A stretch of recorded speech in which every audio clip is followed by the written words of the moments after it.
Olá pessoal, tudo bem? Eu sou a Vivian, eu sou nutricionista e hoje eu me propus a falar sobre vantagens e desvantagens de desafios. Então, o que eu chamo de desafio, né? O que eu me refiro a desafio? Quando você, durante um determinado período de tempo, se abstém de comer alguma coisa.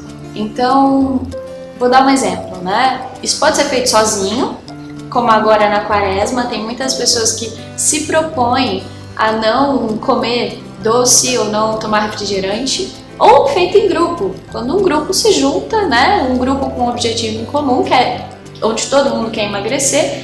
Então, quem idealizou coloca algumas regras, né, do que deve ser feito, o que deve ser evitado, e aí tem aí o desafio. Obviamente, gente, isso tem vantagens e desvantagens, né?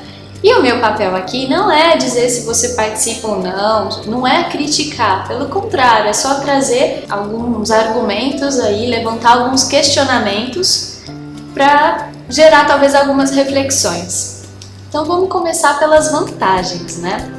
Bom, a primeira vantagem é que assim, quando você porventura se abstém de comer alguma coisa que você sabe que lhe atrapalha muito, ou te leva a ganhar peso, ou te atrapalha a emagrecer, então eu vou dar um exemplo, refrigerante. Tem muita gente que agora na quaresma faz promessa de refrigerante, né? Quando você tira aquele alimento que estava muito presente na sua alimentação, sem dúvida você tem um resultado muito bom. E aí todo nutricionista sabe, ou então se você já começou uma dieta alguma vez e vinha de um comportamento alimentar muito inadequado, né? Muito açúcar, muito refrigerante, muito carboidrato refinado, o que acontece? No começo é tudo muito bonito, porque daí você tira o refrigerante, a pessoa já emagrece 5 quilos. Então esses desafios, né, eles são interessantes porque eles proporcionam um resultado bacana em um pequeno espaço de tempo. E aí a gente tem um fator que envolve isso, que é a motivação. Aqui no consultório, por exemplo, eu sempre tenho a preocupação de proporcionar o máximo de resultado no menor intervalo de tempo possível, porque eu sei que isso vai gerar uma motivação muito grande na pessoa. E a motivação é aquilo que vai te manter executando aquilo. Então, a grande vantagem de desafios, por exemplo, é que você tem um choque. Na retirada desses alimentos ou deste alimento que te atrapalha, você tem um efeito muito bacana. E é por isso que são tão comentados, são tão famosos, né? Tem até um desafio muito famoso que é o Roll30. Então, essa sem dúvida é uma vantagem. A outra vantagem que eu coloco é que de tudo que você faz, sem dúvida fica um pouco. Então, por exemplo, obviamente, nesses desafios, às vezes a tendência é ser um pouco mais radical, onde você tira muitos alimentos de uma vez, né? E nem sempre essa conduta, eu vou citar isso nas desvantagens depois, mas nem sempre a pessoa ela consegue dar sustentabilidade em toda essa estratégia. Então, terminou o desafio, terminou aquele tempo que você se propôs de ficar sem aquilo, certamente você às vezes retoma com algumas coisas. E aí, mas o que é uma vantagem? É que de tudo que você se propõe a fazer, fica alguma coisa.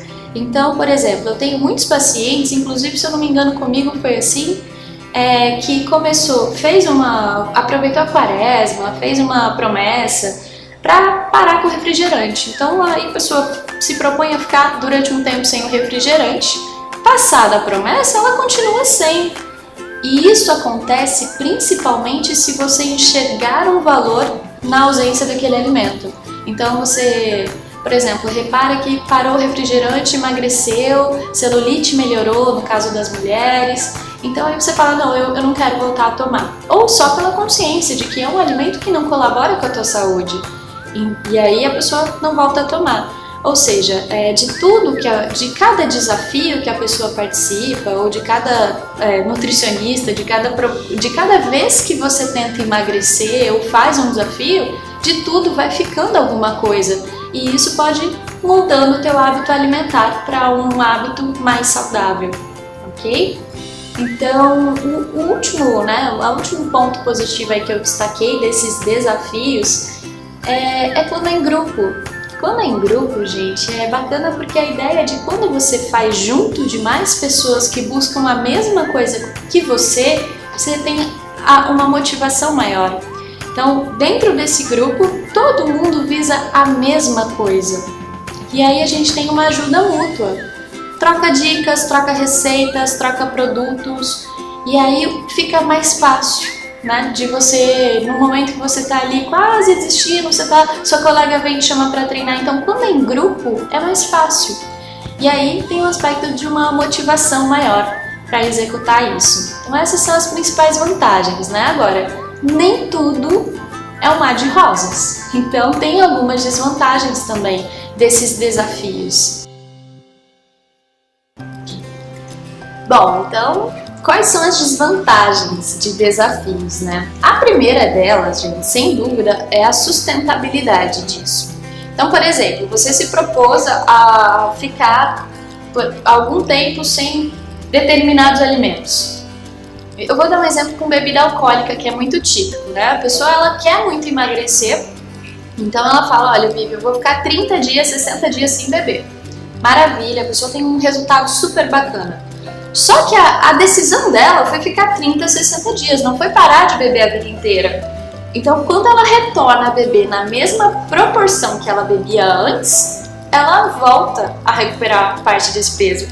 E não tem como não ser assim, gente, porque o peso, ele é consequência dos teus comportamentos.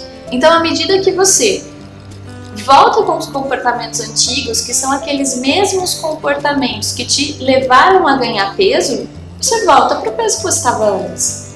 Então, o que me preocupa muito de desafios é a sustentabilidade. Você começa muito empolgado, tira isso, tira aquilo, e de repente você foi tão radical que você não dá conta de sustentar.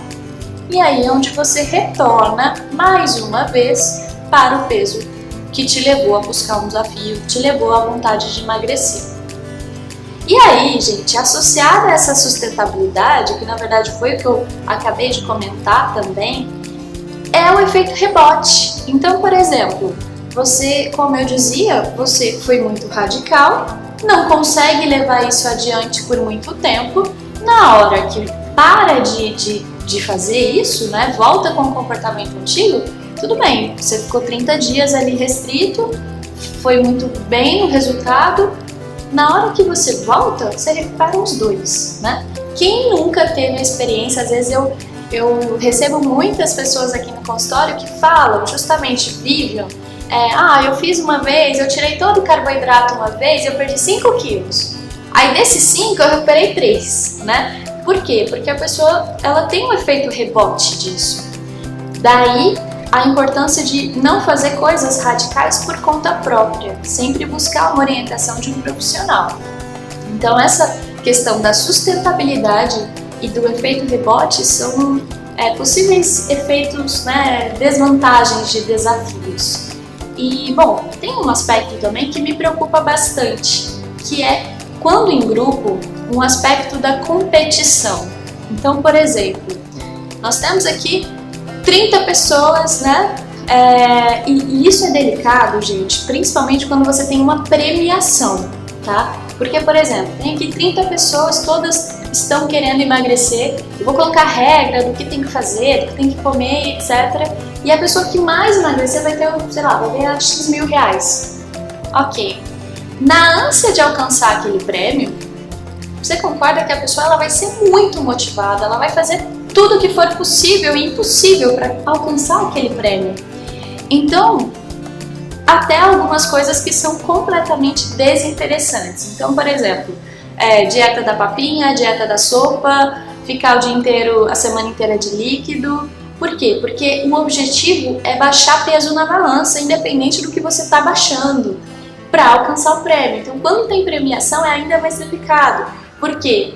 A pessoa, ela vai fazer até algumas medidas radicais, muito possivelmente, para baixar o peso, independente se é gordura ou se é massa magra, para alcançar aquela premiação. Então esse é um aspecto negativo e que Outra coisa que acontece quando é em grupo, junto da competição, que é um aspecto um pouco negativo, é a questão da comparação. Por quê? Primeiro que assim, quando você pega um grupo de pessoas, e aí nesse grupo de pessoas você vai colocar a mesma orientação, tá? A mesma indicação de atividade física, todo mundo vai fazer a mesma coisa, querendo ou não, você homogeneiza. Você esquece de um aspecto muito importante, que é a individualidade.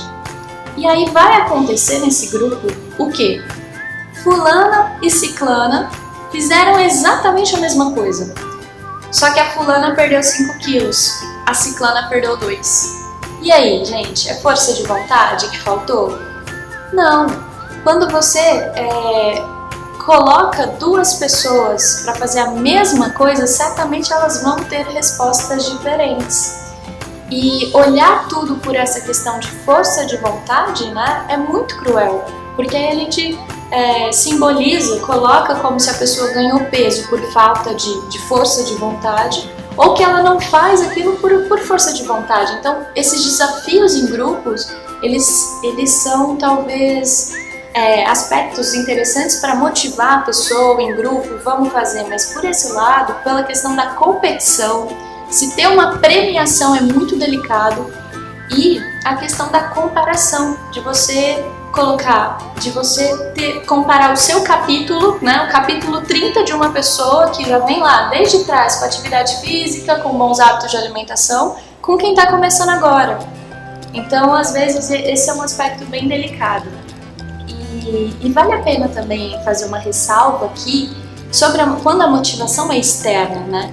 Então, quando eu tenho que colocar uma premiação para a pessoa emagrecer, ou quando ela precisa sempre de um desafio, a motivação ela vem de fora. Quando, na verdade, se você conhece as suas razões, né, o porquê que eu desejo emagrecer, o que me levou ao peso que eu estou hoje, o que eu buscava na comida, o que a comida representava para mim, que eu estava buscando, que estava me levando a comer demais. Então, quando você olha para isso, a pessoa tem essa compreensão. A gente usa muito esse termo hoje em dia, é muito comum ouvir, que é o emagrecimento consciente. Nessa circunstância, ela tem uma motivação intrínseca, que é dela, né? Ela independe de premiação, ela independe de desafio, ela vai sozinha se preciso, porque ela sabe o porquê que ela quer emagrecer e quais as razões, o que aquilo representa para ela.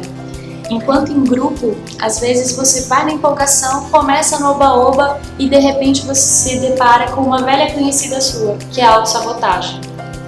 Então, hoje a gente usa muito essa terminologia, né, do emagrecimento consciente.